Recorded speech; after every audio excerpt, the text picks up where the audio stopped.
I want to pick up where we left off this morning at 8 o'clock, and I want to talk about Fighting with God Part 2. Fighting with God Part 2. One of the greatest units of study that one can ever take is studying up on Jesus. Because no matter what you think you know about him, if you study up on him, you'll meet him again for the first time. He's always amazing. He just keeps on doing great things.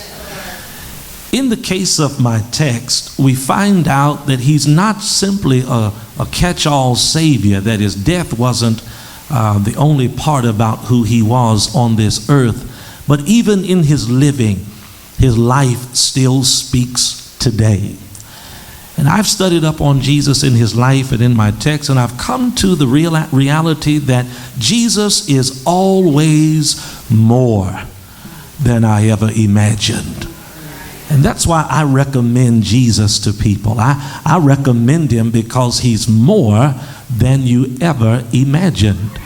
The Apostle Paul said he's able to do exceeding abundantly more than you can ask or think, whether you are right brain or left brain, whether you are logical, sequential, or emotional, imaginative. It doesn't matter. Whatever you can conceive in your mind about Jesus, he's still more. In my text, we see that the writer declares that Jesus in his life became the veil. His body, his physical body, became the veil as the veil in the temple. And we understand the veil is the mediating presence of God among us. In other words, it takes the presence of God to mediate or to navigate us through this broken relationship with God. To understand this, you have to first of all admit that there's a problem between me and God. And the problem between me and God is sin.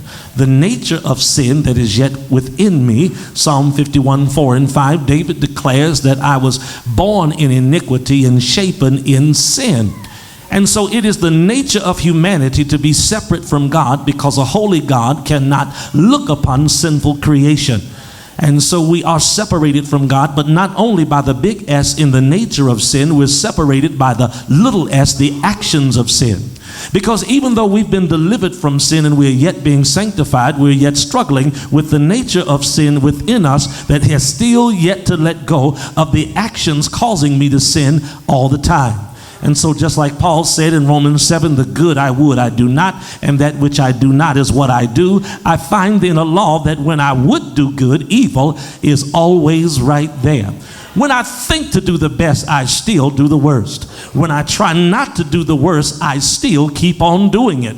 No matter what it puts me through, the pain and the torment and the headache and the heartache of my worst choices, I keep on making those choices. Why? Because I'm still struggling with sin. I'm dressed up today. I'm looking good on today. I'm in the church with a bunch of saved folk, but yet I'm struggling. And if I'm struggling, I know you struggling. If Paul struggled, you struggled. You just a dressed up sinner saved by grace and still being saved by grace. Tell your neighbor, I'm still on the potter's wheel.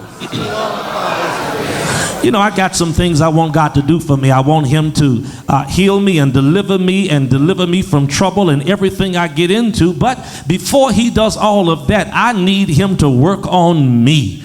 I want him. I know I want him to get me out of some things, around some people, and out of some situations. But if you don't do that, God, if you just work on me, that stuff will take care of itself. Because guess what? If he works on you, it'll change your mind. If it changes your mind, it'll change your decisions. If it changes your decisions, you'll change your ways. If you change your ways, your environment will change. And if your environment will change, guess what? The power was there all the time, but you were looking for the wrong thing. You were asking God to get you out of the situation when what he needed to do was work on you so you don't put yourself back in that mess again. Why don't you just tell your neighbor, work on me?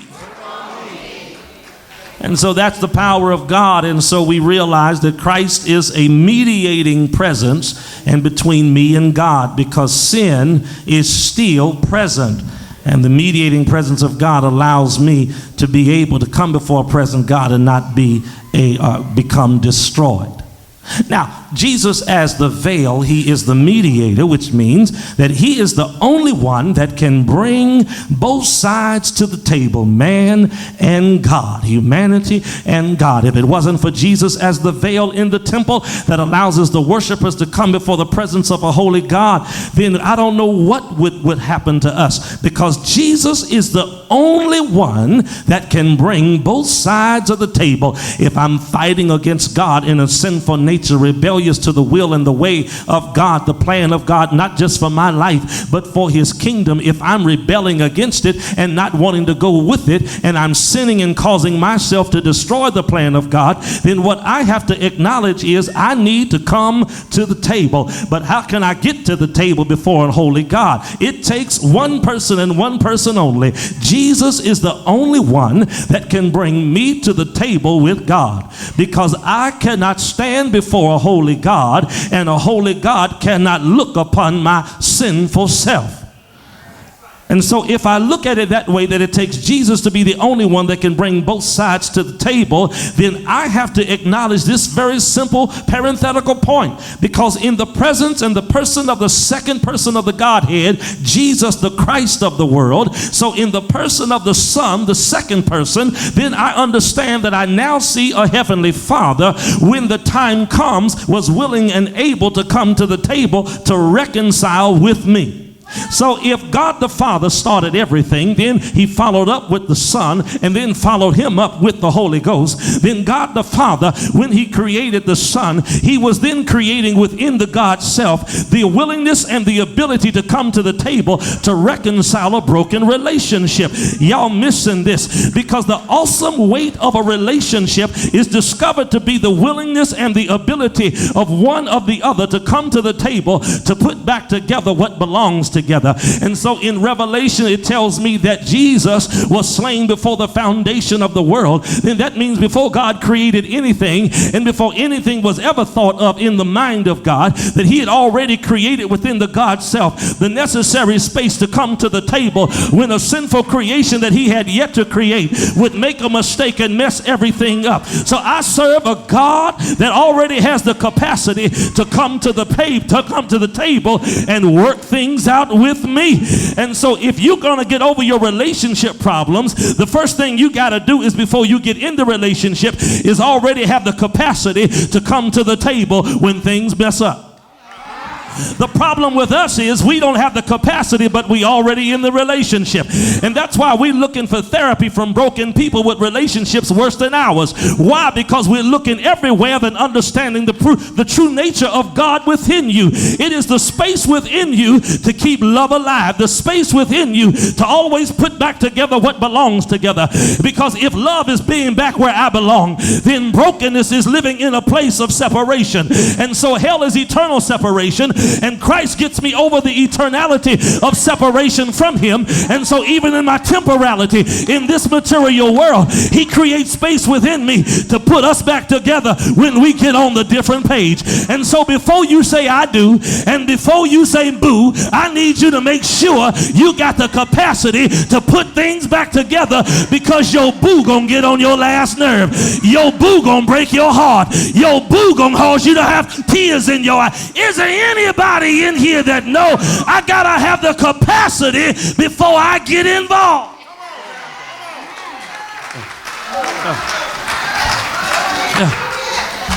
See, the Christ presence within me, the Christ presence is the capacity to come to the table. But see, the problem with some of you is, since you don't have the capacity, you just try to move on. Oh, it happened, they said it happened, and we just gonna forget it all and move on. And you never move on because you just did not have the capacity to come to the table to work things out.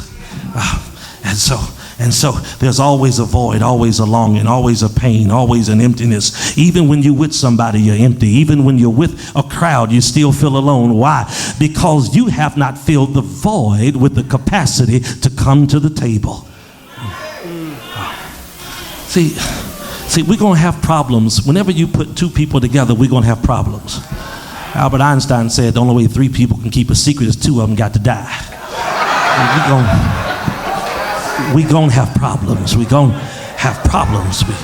We're going to mess up. We're going to mess up somewhere along the way. We're going to have problems. But how do I get to the table? This is the key. You have to understand that selfishness always creeps up in our relationships. I know, see, relationships is the denial of the self, because I cannot be with you unless I deny myself. And to deny myself means that my will, my desires, my dreams, my goals, my ambitions are now subject to the greater goal of us being together. And so if we're going to be together, then I am out of myself. But you know, like I know, that whenever you come together, selfishness creeps up in the relationship. And so I have to die to self every day. Paul said we must die to self, kill our desires, our individual ambitions that keep us apart from being with those that we love. And so I have to die. I got to wake up in the morning, and after I tell God thank you, I now got to kill the selfish desires that I have placed on myself to do the things that I want to do. And you know what is a great preliminary to every selfish desire? Anger. Oh, honey, when you get angry, that's when you can really go and be selfish. When you get angry, that's when selfishness says, I'm going to get them back. I'm going to do better than them. I'm going to do this thing the right way, because anger is a predecessor to selfishness. It fuels the fire to be selfish. So we've got to die to self. How do I build a better relationship? I got to die to self every morning. I got to wake up and I got to kill it in me. I got to kill it in me. If we're going to keep a relationship, if the church is going to be better, then the church has to get all of its leaders and members to die to self. I don't need you to prance around here and tell everybody who the heck you think you are and how long you've been here and have your board over this board, and this board going to run the church and this board going to do this, and we want the rest of y'all to shut the heck up in here and just let us run this daggone church because we know what God really wants you to do. No, that's selfishness. And so the church becomes a playground and a daycare for grown people that don't know how to act and live in the love of Christ, and know that it's not about being over and under. It's about the love of God causing us to exist together. Go back to Adam and Eve, and you'll see in the garden when God made Adam, the Adam, A, which means singular or one, and then the Dam, it means to have God and a passive personality within you. And so the Adam, the Adam, the Adam, the Adam, the Adam, to be passive and silent in one nature before the power of God. It then means the woman, Eve, created from his rib, is to have an intrinsic godliness, to know him from the inside out. But then God, why would she need to know me from the inside out? Because she knows when you're not passive before me. She knows when it's you talking and I ain't said a word. She knows when you acting out and I'm not even giving you directions, because she can tell you when a game you're playing is being run all on her and all around. I wish I had somebody in here. And so the balance of a relationship is to understand that we all play a role, and my role ain't to be under you, it ain't to be over you. It's that we can walk this thing together and we can do this thing. And the church can be better when we learn how to play our role. Ask your neighbor, do you know your role?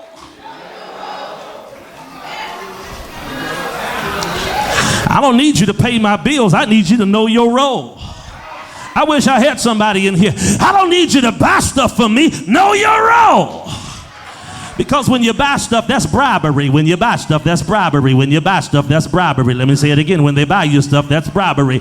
Bribery don't make a good relationship. But if you know your role, we can walk this thing together. Look at your neighbor and tell them, neighbor, don't buy me. Know your role. Now tell them, play your role.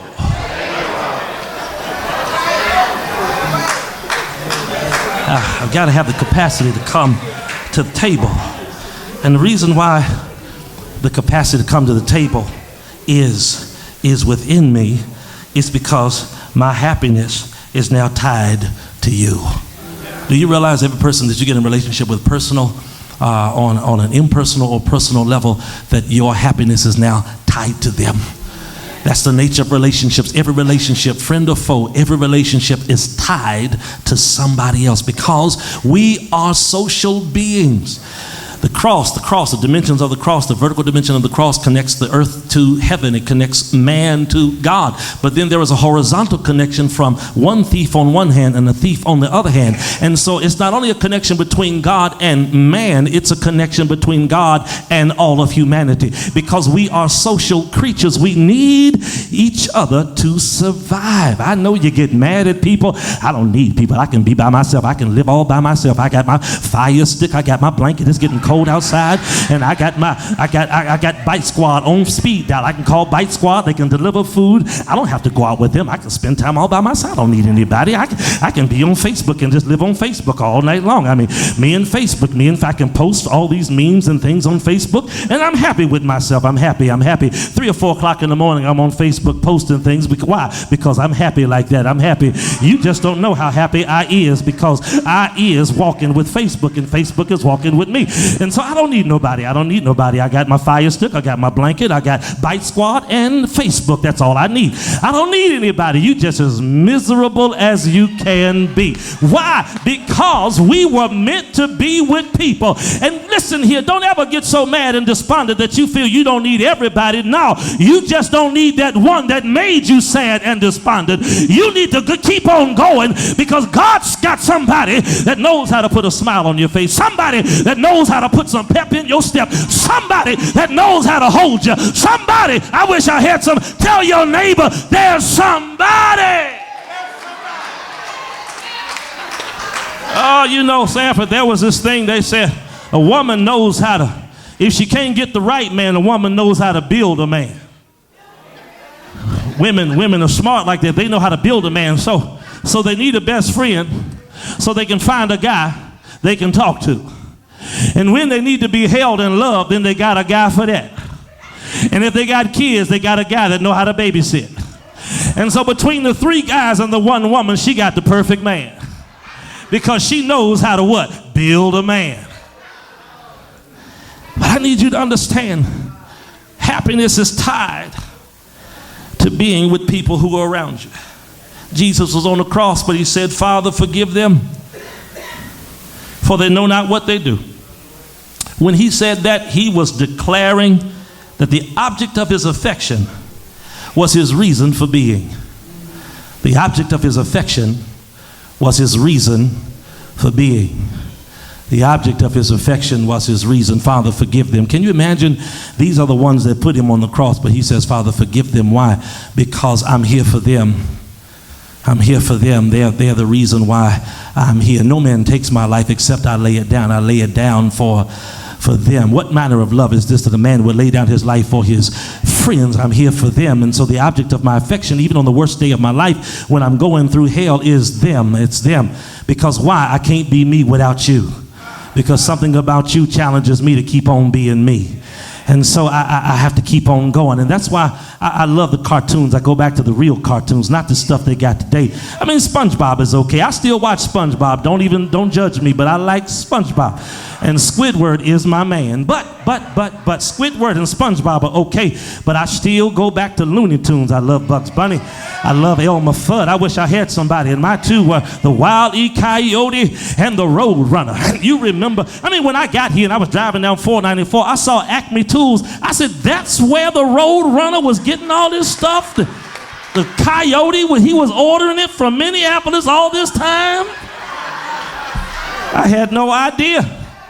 When I was in my master's program at Virginia Union, I wrote a paper on the Wile E. Coyote in seminary and the Road Runner, because my premise was that it was the object of the affection of the coyote for the Road Runner that he never killed him. You remember the cartoon. If you don't remember it, get on YouTube and Google the cartoon, because you will remember the Road Runner. Beep, beep. He would run all through the world and all through the tracks just as fast as he could.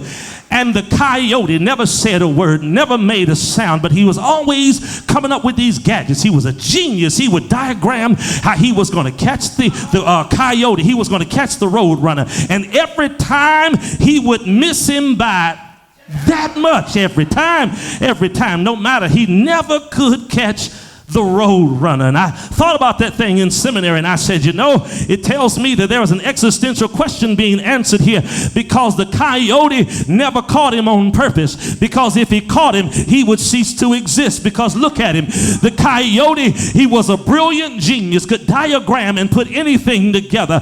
I don't know where he got his money from, but he never had a job. He never had a girlfriend, never had a wife, never had any children. His only focus was the road runner. And so every time he would try to catch him, that was his way to stay in relationship with him, because he never caught him. Because if he ever caught him, not only would the show be over, but he would cease for the reason to exist. And so the reason he was doing what he did was because he loved the road runner so much. But that was the only way they could relate to each other. All I'm trying to tell you today is, my brothers and sisters, the object of your affection will cause you to do some strange and crazy things. But you want to know something strange about it? You need them to be you.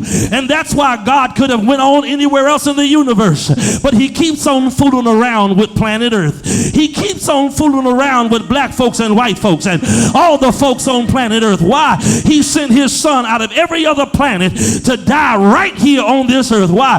Because he made us a little lower than the angels. And he has his eyes on us. And when you read the psalmist, he declares, what is man that thou art mindful of him? That word mindful is the word for care. And the word care is the word for the future and anticipation. So when the writer said, what is man that you art mindful of him? He was saying, God, why do you care about him? And the answer comes back, I'm anxious for their future. That means I care. I don't look at you right here. I look at the future you, and I see that you're going to be better, and I care about your future. So I'm not going to let what you're going through destroy you right where you are. I'm anxious for your future. And so what God is telling you today, everything you're going through, it won't even destroy you. Everything that's hurting you, it won't hurt always, because God, he's anxious for your future. And I come by to tell you, this might not be deep for you, but everything gonna be all right. You've got a future that God has in store. You've got a future that plans have already been laid. The God I serve, he's already made it happen. It just hasn't shown up yet. So the real question is, do you have enough faith to hang on in there? Do you have enough faith to trust in the Lord? Do you have enough faith with devils all around you? Do you have enough faith to know that God will turn this thing around? God will bring you out of this thing. God will. He's going to heal your body. God will make everything. Why don't you grab your neighbor and tell your neighbor, say, a neighbor, I don't care what it is. God's got a plan. He says, I know the plans I have for you. Plans for a future and not to destroy you. You thought it was too late. You thought he forgot about you. But how many in here know he may not come when you want him to come, but he's always right on time? Is there anybody here that know this morning, if I wait on the Lord, he will make things all right? Well, shake that neighbor's hand and tell him, neighbor, I know you've been crying about it, but weeping endures for a night. Now shake that hand and tell him the joy, joy.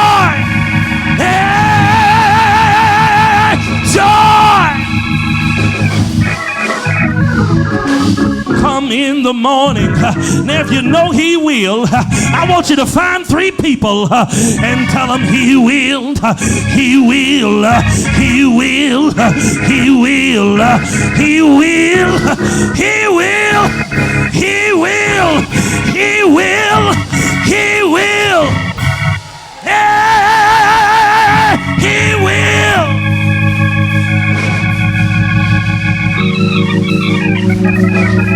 Come on, stand on your feet. How many know he'll do it? How many know he'll do it? Won't he do it? Won't he do it?